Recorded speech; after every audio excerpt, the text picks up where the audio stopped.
Perkenalkan, nama saya Willy dari kelas 10 AIIS nomor 48. Kehidupan manusia di Indonesia telah ada sejak zaman prasejarah, yaitu masa pra-aksara. Pra-aksara berasal dari gabungan dua kata, yakni pra dan aksara. Pra artinya sebelum, sedangkan aksara memiliki arti tulisan. Sehingga zaman pra-aksara merupakan zaman ketika manusia belum mengenal tulisan. Zaman pra-aksara disebut juga dengan masa Nirleka, atau nir artinya tidak ada, sedangkan leka artinya tulisan, sehingga Nirleka merupakan masa tidak ada tulisan. Manusia purba di Indonesia dalam buku kehidupan masyarakat pada masa pra-aksara, masa Hindu sampai Buddha, dan masa Islam. 2019, karya Triworo Setianingsih. Masa pra-aksara disebut juga masa prasejarah, yaitu suatu masa manusia belum mengenal tulisan.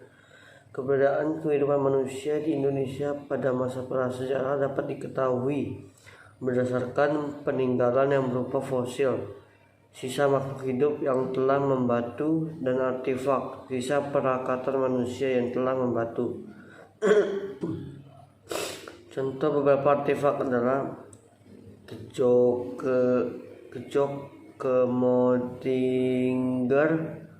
kemodinger atau sampah daput, merupakan tumpukan kulit kerang yang menggunung atau yang membentuk bukit.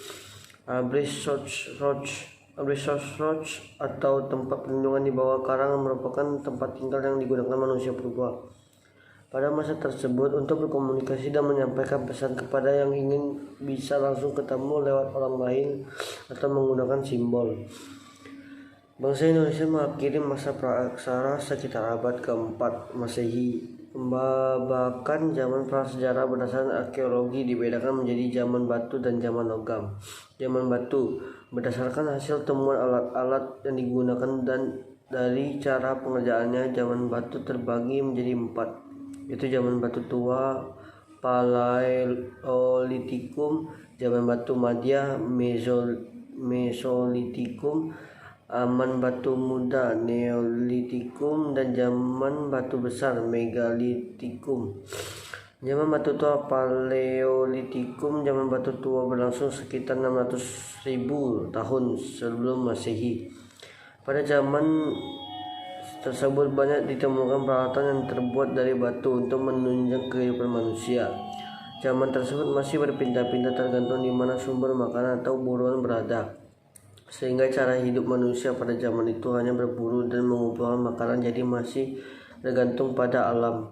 Zaman batu madya Mesolitikum. Zaman batu madya, alat-alat penunjang kehidupan manusia masih bersifat kasar, tapi sudah ada upaya untuk memperhalus alat. Kehidupan pada zaman tersebut mulai berkembang. Manusia sudah mengenal sistem masyarakat dan tidak lagi berkelompok. Tempat tinggal sudah menetap di sebuah gua, tidak lagi berpindah-pindah, bahkan sudah mengenal cara bercocok tanam dan bagaimana pembagian tugas dalam sosial.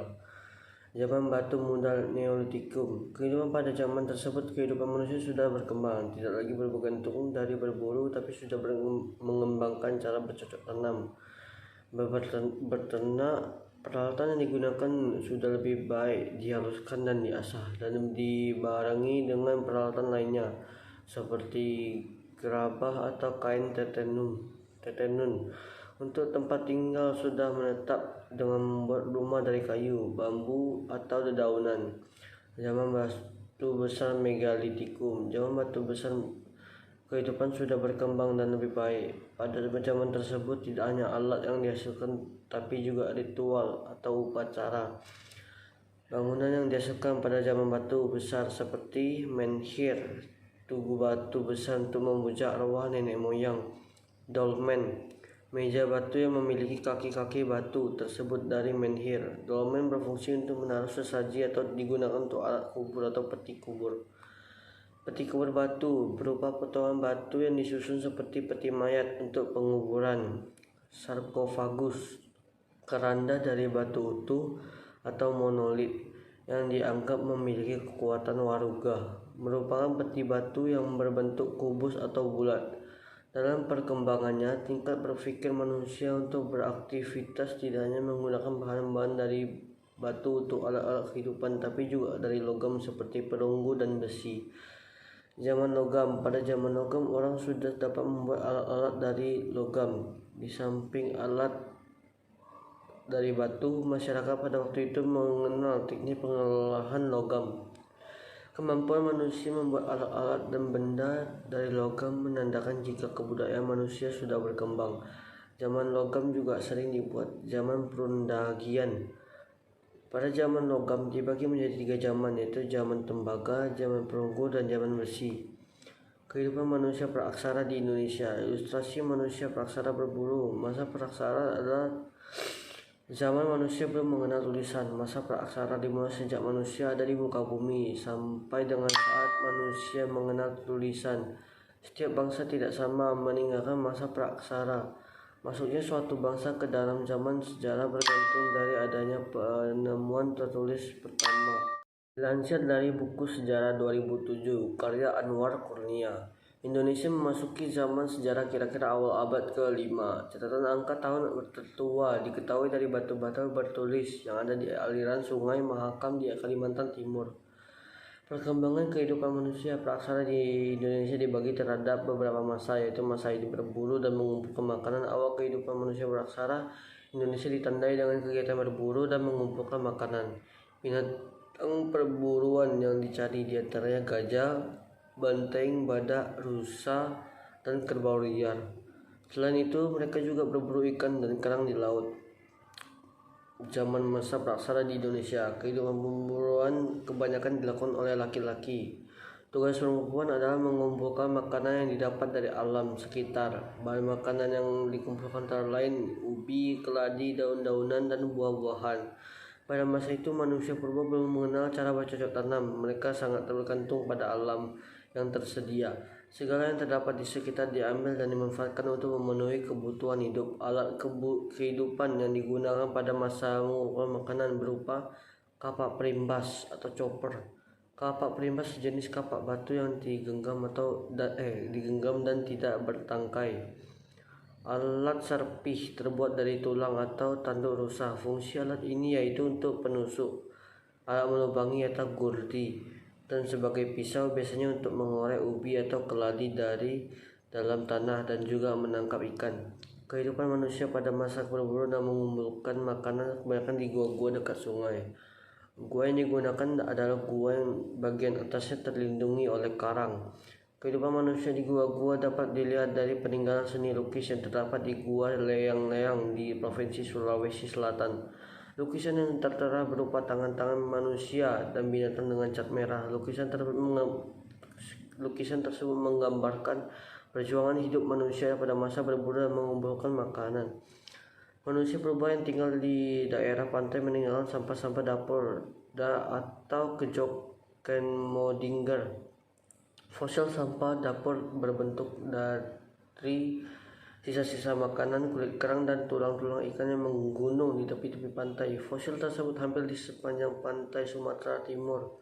Kehidupan manusia purba pada masa berburu dan mengumpulkan makanan ditandai juga dengan berpindah-pindah dari satu tempat ke tempat yang lain atau nomaden. Ilustrasi alat transportasi manusia purba. Masa bercocok tanam dan peternak. Pada masa bercocok tanam timbul suatu revolusi peradaban yang menyangkut kehidupan manusia purba. Pada saat itu terjadi perubahan dari tradisi mengumpulkan makanan menuju menghasilkan makanan. Di masa ini manusia sudah tidak bergantung lagi pada alam. Selain itu kehidupan nomaden juga mulai hilang. Tempat-tempat yang didiami adalah tempat yang tinggi. Bukit-bukit kecil yang dikelilingi sungai atau jurang yang dipagari oleh hutan juga menjadi tempat tinggal. Manusia sudah berusaha menghasilkan makanan sendiri dengan bercocok tanam dan beternak.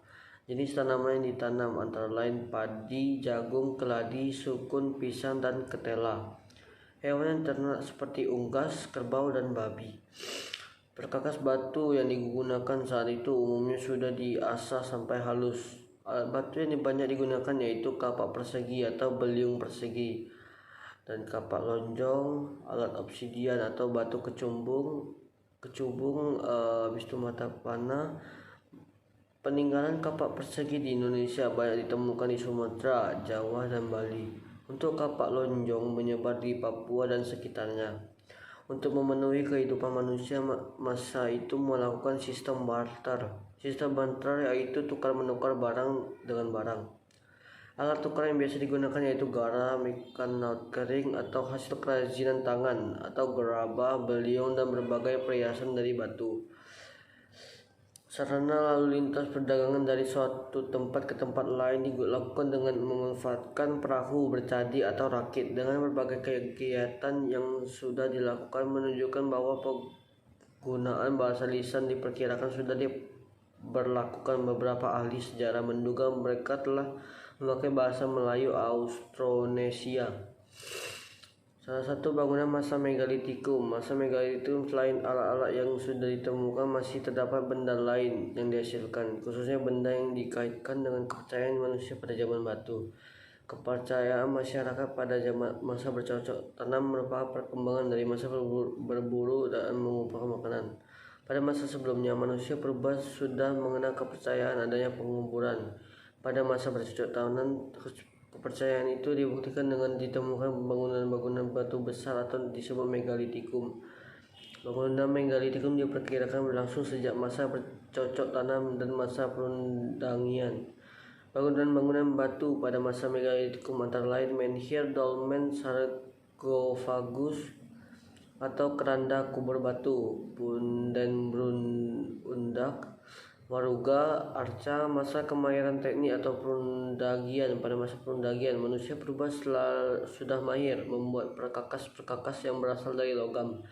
Mereka memanfaatkan perkakas tersebut bagian dari kehidupannya. Meninggalkan perkakas pada masa itu kebanyakan berupa artefak logam, perunggu, dan besi. Benda-benda logam perunggu yang ditemukan di Indonesia diantaranya nekara, moko, arca perunggu, kapak perunggu, bejana perunggu, perhiasan.